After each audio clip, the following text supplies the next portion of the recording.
In today's world, women are often portrayed as superwomen, balancing careers, family, responsibility with strength and grace.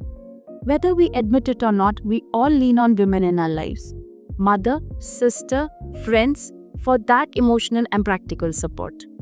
But behind this strength lies silent stress. And with stress comes health conditions such as PCOS, pregnancy complications, and other health conditions which require awareness and care. One of such complications, which is very common among women today, is of PCOS or PCOD. We are excited to kick off the Wellness Talkies series, a heartfelt initiative to talk openly about health conditions with our very experienced doctors. With us today is someone who truly understands this journey, Dr. Pranomita Ghosh, a renowned gynecologist and high-risk pregnancy specialist, who has dedicated her life in empowering and supporting women through all stages of their reproductive health. It is a true honor for me to welcome Dr. Pranomita in our podcast today as our esteemed guest. In conversation with me, Dr. Atulana Roy. Namaste and thank you Dr. Atulana for the lovely introduction. और मैं आप लोगों को ये बात भी बता दूं कि doctor अतुलना herself is a very young, competent and dynamic dental surgeon herself. Thank you so much. Doctor, before we begin with, there's a lot of confusion between these two terms, PCOS and PCOD. They're often used interchangeably. Are they really the same? Thank you. It is a very pertinent question. आज के ज़माने में सब जगह पे हम लोग देख सकते हैं यंग वर्किंग गर्ल्स में पीसीओ या फिर पीसीओडी का डायग्नोसिस पाया जाता है। तो आखिर में ये पीसीओ और पीसीओडी क्या ये सेम चीज़ है और अगर ये अलग है तो क्या है? PCO stands for polycystic ovaries और पीसीओडी का फुल फॉर्म है polycystic ovarian disease. PCO is just a radiographic finding, मतलब रेडियोलॉजी में कभी आपका अल्ट्रासाउंड होते वक्त डॉक्टर साहब ने लिख दिया कि bilateral ovaries have a polycystic morphology, then that becomes a PCO. लेकिन आप में और कोई सिम्टम्स नहीं है, आपकी पीरियड्स बिल्कुल रेगुलर है, एक स्पेसिफिक पैटर्न फॉलो करता है, आपके शरीर में ज़्यादा मेल पैटर्न थिक है नहीं है, so then you have just PCO and there is nothing to worry about that. लेकिन पीसीओडी जब हम गायनोकोलॉजिस्ट किसी पेशेंट के प्रेस्क्रिप्शन में लिखते हैं डायग्नोसिस पीसीओडी, तो वो कंफर्म करने के लिए 2 आउट ऑफ द 3 सिम्टम्स होना चाहिए। क्या? नंबर 1, अल्ट्रासाउंड में पॉलीसिस्टिक ओवरीज दिखना चाहिए।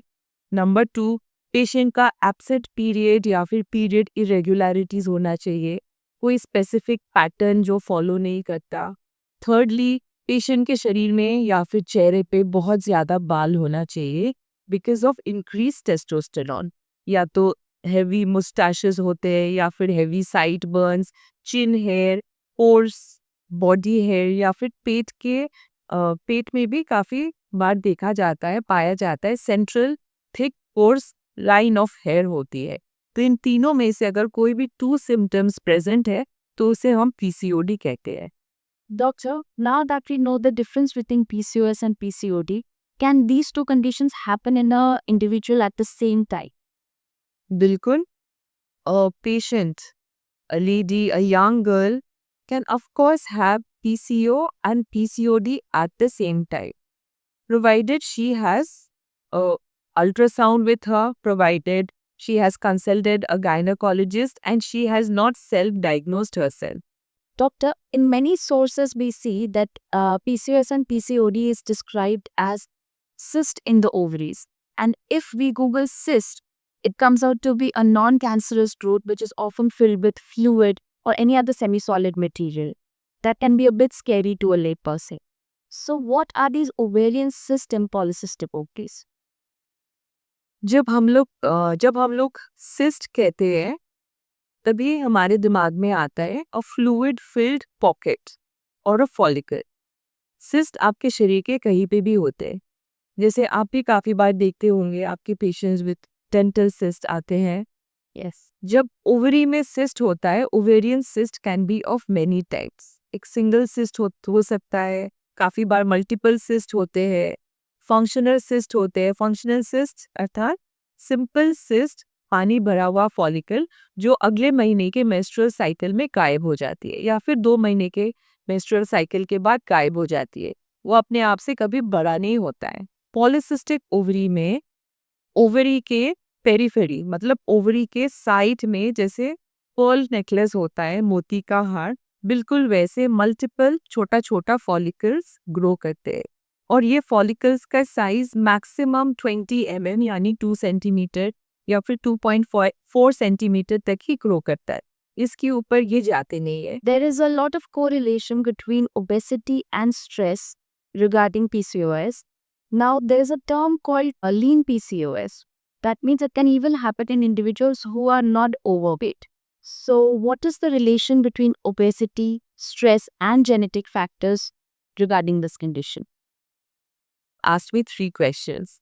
The relationship of genetic factors in PCOS, stress, and obesity.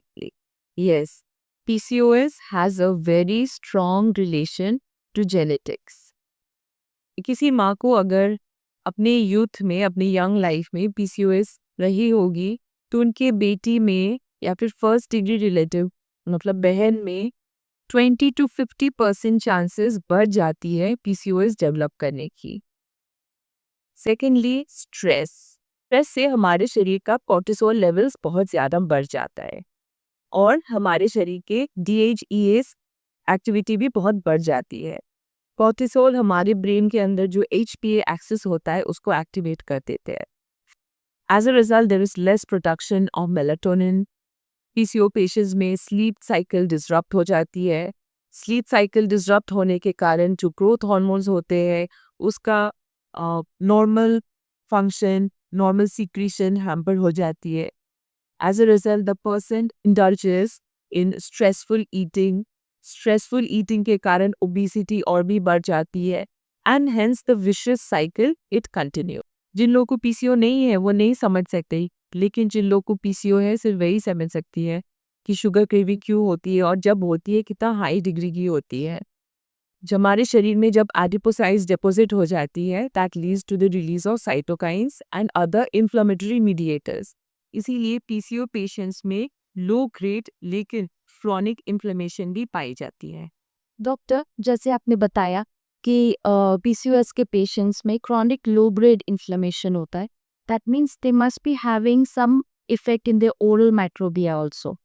So, what are the oral signs and symptoms that you generally see in PCOS and PCOD patients, and those usually experience in PCOS and PCOD? This segment often goes missed in clinical diagnosis. As a gynecologist, जब हम chamber में बैठते हैं और हमारे पास PCO या फिर PCOS के पेशेंट्स आते हैं तो हम लोग कभी पूछते नहीं हैं कि आपको कोई ओरल सिम्टम्स है कि नहीं।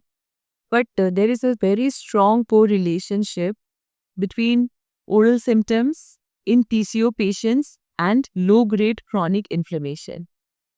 PCO patients में क्योंकि उनके शरीर में एक inflammatory reaction चल रही है, often उनके gums में swelling होती है जिसको हम gingivitis कहते हैं।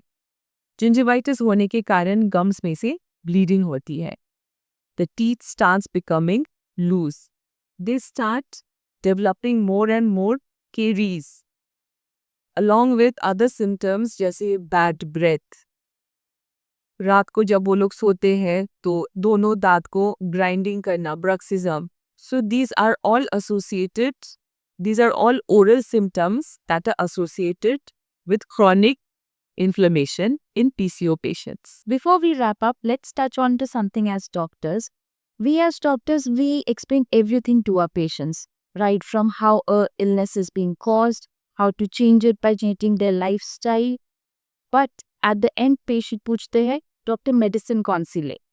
And PCOD, it's generally metformin or oral contraceptives. Is there any broader holistic approach to deal with it?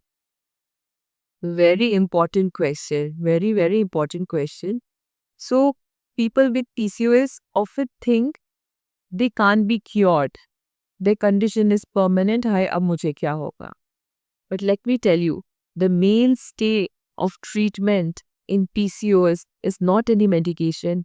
It is diet, exercise, and lifestyle modification.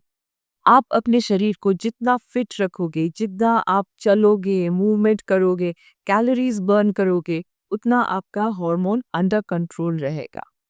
Diet के बारे में जब बताए, जितना आप low carb, high protein diet, high fibre diet लोगे, उतना आपका शरीर पीसीओ से दूर रहेगा।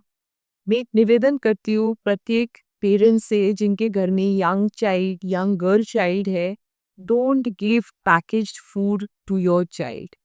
Anything that comes out of a packet, don't give it to your child. Anything that comes from a plant, encourage your child to eat that more. Medications में जिन लोगों को इंसुलिन रेजिस्टेंस है, we give metformin. काफ़ी बार patients को metformin लिख के देने के बाद भी वो लोग नहीं लेना चाहते हैं, क्योंकि फार्मेसी वाला भैया कहते हैं, अरे ये तो शुगर का मेडिसिन है, आपके बच्ची को डायबिटीज़ है क्या, मत दीजिए ये medicine. And the parents are convinced और the young girl is convinced कि ये डायबिटीज़ वाला मेडिसिन है, हम लेंगे तो मेरा शुगर फॉल हो जाएगा, हम ये मेडिसिन नहीं लेते हैं।